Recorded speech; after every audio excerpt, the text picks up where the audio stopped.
शनि विद्या से क्यों नफरत करता था? क्योंकि उसने भागकर शादी की थी। जब विद्या शनि के सामने खूब रोई, गिड़गिड़ाई, मैं अवनी हूँ। मैंने और शनि ने 1 साल की डेटिंग के बाद शादी की है। शादी में हमारे कुछ खास दोस्त और पेरेंट्स ही आए थे।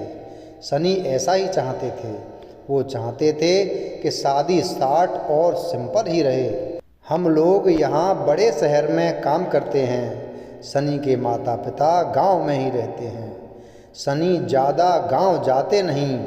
जब कभी मम्मी पापा को मिलना होता है तो वो हमें शहर में आकर ही मिल लेते हैं।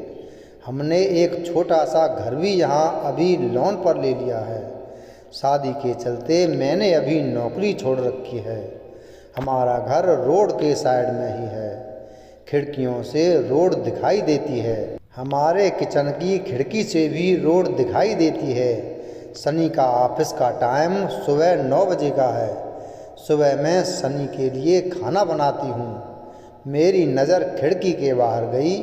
रोड के दूसरी तरफ एक लड़की ज़्यादा उम्र की नहीं थी, 26 की होगी, हमारे घर की तरफ देखती रहती थी। पहले दिन मैंने सोचा कि कोई होगी, लेकिन वो 3 से 4 दिन लगातार आती मुझे दिखाई दी। मैंने मन में सोचा कि जाकर उससे बात करूं। शायद किसी और घर समझकर हमारे घर की ओर देखती रहती होगी। सुबह शनि सोए हुए थे। वो फिर वहीं दूर खड़ी दिखाई दी और हमारे घर की ओर देख रही थी। इस बार मैं बाहर गई। उसने मुझे अपनी ओर आते देखा तो वह घबरा गई। मैंने उसे पूछा, क्यों, आपको क्या परेशानी है? आप किसे ढूंढ रही हैं? वो घबराई हुई बोली, शनि यहीं रहता है। मैंने बोला, हाँ। आप कैसे जानती हैं? वो इतना सुनकर घबरा कर चली गई। मैंने पीछे से उसे आवाज़ दी पर उसने सुना नहीं। मैं अपने घर में वापस आ गई। मेरे आने पर शनि उठ गए थे। पूछा, कहाँ गई थीं? मैंने बोला, पता नहीं, एक लड़की है, वो हमारे घर की तरफ देखती रहती है और मैंने जब जाकर उससे पूछा तो तुम्हारा नाम भी जानती है। तुम किसी गोरी सी सुंदर लड़की को जानते हैं? शनि यह सुनकर भड़क गए। बोले, पागल हो क्या? कोई कुछ भी बोलेगा और तुम मान लोगी क्या? लेकिन यह सुनने के बाद शनि के चेहरे का रंग जरूर उड़ गया था। मेरे भी दिमाग में कुछ कुछ चलने लगा। शनि जब शाम को आए तब मैंने इस विषय में कोई बात नहीं की। अगले दिन मैं सुबह उठी तो शनि पहले से उठ गए थे। मैं किचन में गई तो किचन की खिड़की लगी हुई थी और बड़ी मुश्किल से खोलने पर खुलती थी। मैं कोशिश कर रही थी लेकिन ऊपर वाली कुंडी मुझसे नहीं खुली। मैं हमेशा नीचे की कुंडी से खिड़की लगाती थी, लेकिन आज खिड़की की ऊपर वाली कुंडी भी लगी थी। मैंने कैसे भी कुंडी खोली और खिड़की खोली तो मैं देखकर हैरान रह गई। शनि उस लड़की से वहाँ जाकर बात कर रहे थे। वो उस पर चिल्ला और गुस्सा हो रहे थे। लड़की रो रही थी और शनि ने उसे उंगली दिखाकर जाने को कहा। यह सब देखकर मैंने खिड़की बंद कर दी ताकि शनि को लगे नहीं कि मैंने उन्हें यह करते देखा है। शनि फिर घर में आ गए। मैंने ऐसे जताया जैसे कि मैंने कुछ देखा ही नहीं है। अब मुझे ना जाने कैसे कैसे ख्याल आने लगे। शनि मुझसे क्या छिपा रहे हैं? मैंने शनि से शादी करके कोई गलती तो नहीं की। आखिर वो लड़की कौन है और शनि उस पर इतना गुस्सा क्यों हो रहे थे? शनि के जाने के बाद मैंने शनि के सारे दोस्तों को, जिन्हें मैं भी जानती थी, उन्हें फ़ोन किया, लेकिन किसी को भी उस लड़की के बारे में नहीं पता था। मेरी समझ में नहीं आ रहा था कि क्या हो रहा है। शनि से पूछना चाहती थी लेकिन मुझे पता था कि वो झूठ ही बोलेंगे। उसके बाद मैंने उस लड़की को घर के आसपास नहीं देखा।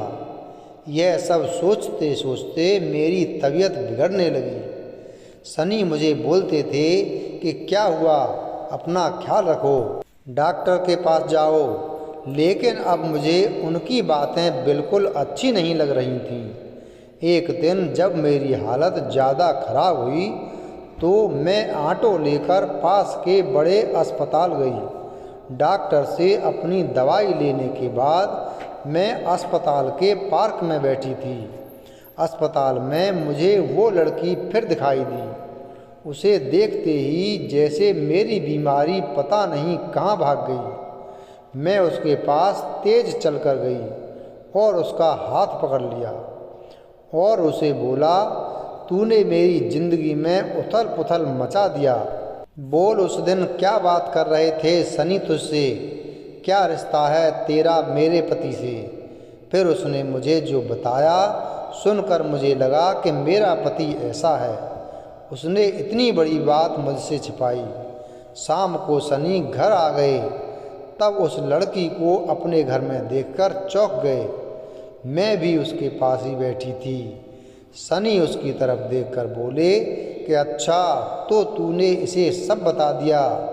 मैंने मना किया था ना, दूर रहना मेरी फैमिली से। मैंने बोला, सनी शर्म करो, तुम इतने कठोर हो, अपनी सगी बहन की मदद नहीं कर रहे हो। वो लड़की विद्या थी, सनी की सगी बहन। उसने अपने पसंद के लड़के से शादी कर ली थी, इसलिए सनी और उसके परिवार ने उससे सारे रिश्ते तोड़ दिए थे। सनी ने कहा कि मेरी कोई बहन नहीं है। मैंने कहा, इसका पति अस्पताल में भर्ती है, इसे रुपयों की ज़रूरत है। बहन नहीं तो इंसानियत के नाते ही तुम्हें इसकी मदद करनी थी, और अपनी पसंद की लड़की से शादी तो तुमने भी की। फिर जो नियम इसके लिए है, तुम्हारे लिए क्यों नहीं है? मुझे पता होता तुम ऐसी सोच वाले हो तो मैं तुमसे कभी शादी नहीं करती। जिसको बहन के आंसू नहीं पिघला सके, उस आदमी के सीने में दिल नहीं हो सकता। इतना कहकर मैंने अंदर से अपने सारे गहने लिए और विद्या के साथ जाने लगी। हमें जाते देख सनी फूट फूट कर रोने लगे। विद्या भी उन्हें देखकर रोने लगी। रोते हुए सनी बोले, हमने इसे बहुत प्यार दिया। पापा ने, मम्मी ने, मैंने रानी बनाकर रखा, और यह ऐसे ही एक दिन बिना बताए घर से चली गई। हमारा प्यार तूने नहीं देखा। इसके लिए मैं रात भर रोया कि कहाँ होगी, कैसी होगी मेरी बहन। तब इसे भाई और पापा की याद नहीं आई। अरे, मुझसे कहती कि मुझे क्या करना है, ऐसे ही चली गई थी ना, अब क्यों आई है? बहन भी बोली, भैया मुझे लगा आप लोग नहीं मानेंगे। उन दोनों भाई बहन को रोते देख मेरी आंखें भी भर आईं, पर आंसू के साथ जैसे सारे गिले शिकवे खत्म हो गए। वो खुद अस्पताल गए विद्या के साथ। मम्मी पापा को भी बुलाया। दोनों ने बेटी को बड़े प्यार से गले लगा लिया। अब अस्पताल में विद्या के पति की हालत भी अच्छी होने लगी थी। डॉक्टर ने कहा कि जल्दी ही डिस्चार्ज हो जाएंगे। सनी की आंखों में मुझे एक अलग सुकून अब देखने को मिल रहा था। सनी ने विद्या से कहा कि अब कुछ करेगी तो माफ़ नहीं करूँगा, हमेशा मेरी प्यारी बहन बनकर रहना। जिंदगी बहुत छोटी है, आपके अहंकार में इतना सुकून नहीं है जितना कि माफ़ कर देने में है। एक बार करके देखिए, ज़िंदगी बदल जाएगी। वीडियो अगर पसंद आया हो तो वीडियो को लाइक करें, चैनल को सब्सक्राइब करें और बेल आइकन प्रेस करें। धन्यवाद।